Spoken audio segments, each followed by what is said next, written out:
So we're in a Tesla S. Yep. So who are you? My name is Sahas Kata, and I'm the founder of Pepperdeck, and I'm here to show off a little hack I made on the weekend. Yay! And you're wearing Google Glass. Yes, I am. So the hack is you built the Tesla app, right? Correct. It's called Glass Tesla. I got it up on the screen right here, and it's an app for Google Glass that lets you control your Tesla Model S. Cool. And we're here with Rocky. What's up, Rocky? What's up, And who are you? I'm Sandcat. I'm Sauce's brother. Yeah. I'm out right here. We're going for a ride in Half Moon Bay because it's a stunning, beautiful day here. So you got to tell me where to go. I'm not too familiar with the area. Let's go back out the gate. Sure. Yeah. Just don't hit my car. Loser BMW car. Go the other way. Other way. There you go. Yep. Yep.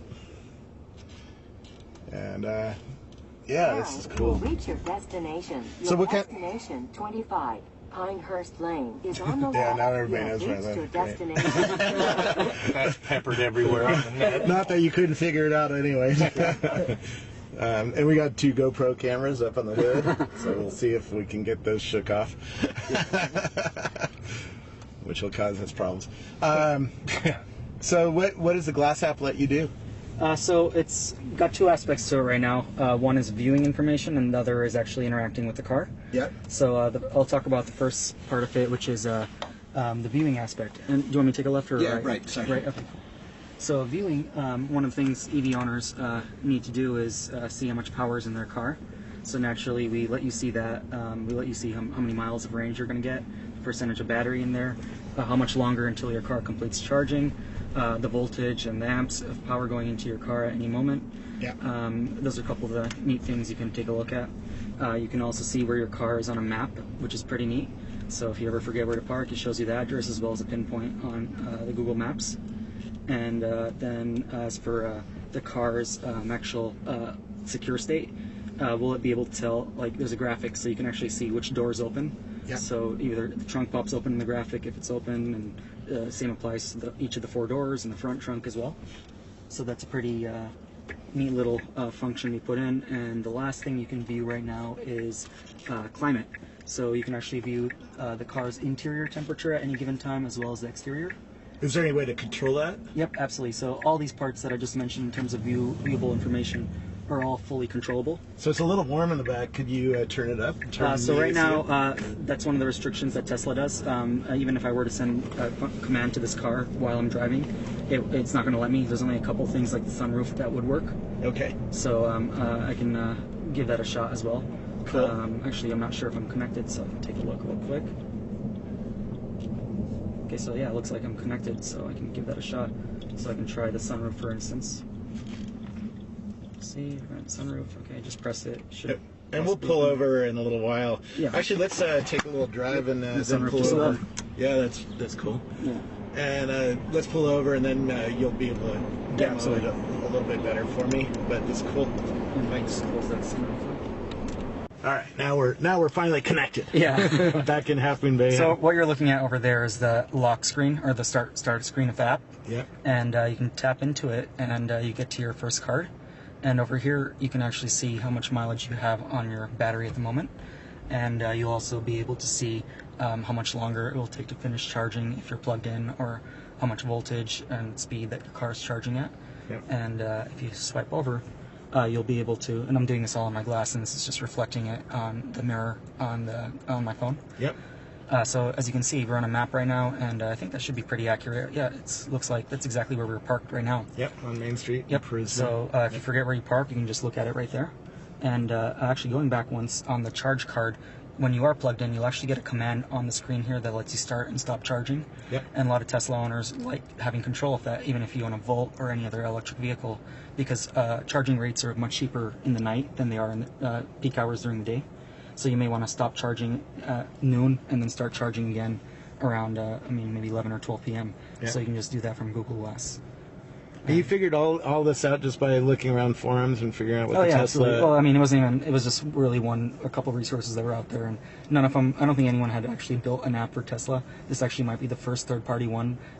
Regardless of whether it's for Glass or whatever it might be, I'm not sure if anyone has built an app for a third-party app for Tesla, so that's pretty exciting.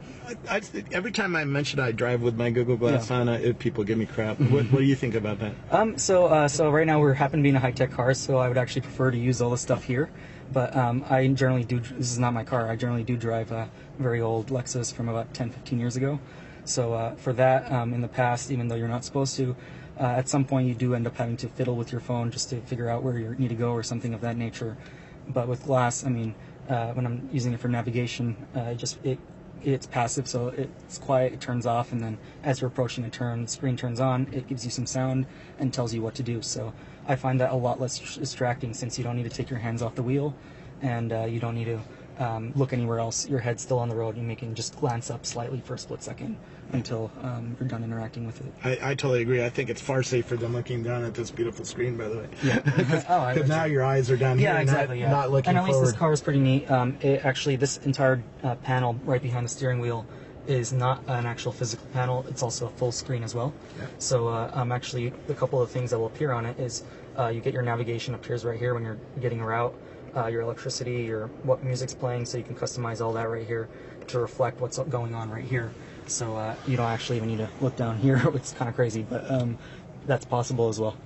Yeah, it's pretty cool. Yeah. How are you going to make any money with this app, or are you just after I realized, I think in the last I think it's been less than 24 hours, maybe about 15 or something hours since I launched the app. The last I checked before I head out here, I think there were about a little over 35,000 people that visited the website, and I think there were close to 700 people who signed up with their Google account. Yeah. And but last I checked, I think there were 23 people who have actually successfully linked both a Tesla and a Google Glass. So my current user base is probably about 22 right now. No, that's pretty cool. I heard Vic Condotra is one of them, right? Oh yeah, absolutely. He's the VP of social at Google, in charge of the whole Google Plus project. So he left a comment, and he seemed pretty excited. So I was pretty excited to see him using it. No, it's cool. You know, there's only 3,000 Glass owners out there. Yeah, is that all they've delivered so far? Yeah, 3,000, 4,000, maybe. And Tesla's at probably about 5,000 or more than 5,000 Model S is delivered so far. So, I mean, in the Valley, I'm sure there's a decent overlap. Yeah, and I'm seeing a lot more of Tesla S's. Yeah. It's a beautiful car. I want one. Oh, absolutely. I just can't afford one for 2 or 3 more years until my car payments end. And they're having a much more affordable price range that Elon Musk is talking about, that car that's possibly as low as $30,000. So that should be pretty neat. No, very cool. Where do I learn more about your Glass app? Just go to glasstesla.com, and I can actually bring it up right here on the car. So if you choose right there, it should be loading. Yep. So that's actually the website right there, glasstesla.com. And I think the browser may have... Okay, I don't know what's going on right there. Yeah. You can see that. No, that's cool. Yeah. Well, very cool. Thanks so much for showing it to me. Did you want to see any of the commands? Or I'll play with it when I'm back home. Sure, okay, great. Thanks. Awesome.